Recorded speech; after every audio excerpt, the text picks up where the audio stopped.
Welcome to Samba Samba. Enjoy the video. You begin by preparing the workbook so Power Apps can read it reliably. Save the file to OneDrive for business or SharePoint. Local files won't work. Next, select the range and format as table. Make sure headers are unique, no merged cells, and each column has consistent data types. Once done, sign into Power Apps, choose Create, pick a Canvas app, and select Start from Data so the connector can surface your new Excel table immediately. This kicks off the connection process. Now you connect and shape the app around your table.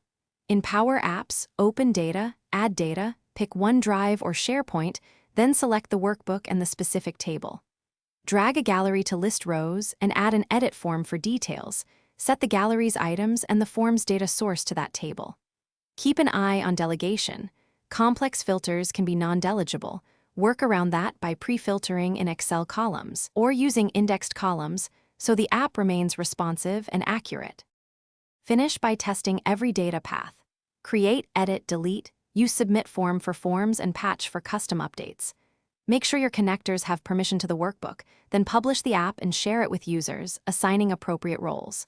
Finally, confirm your Excel file stays in OneDrive or SharePoint and that users can access it.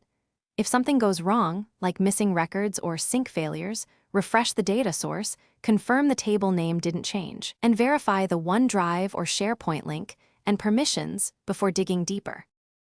Thanks for watching. Consider subscribing if we helped you.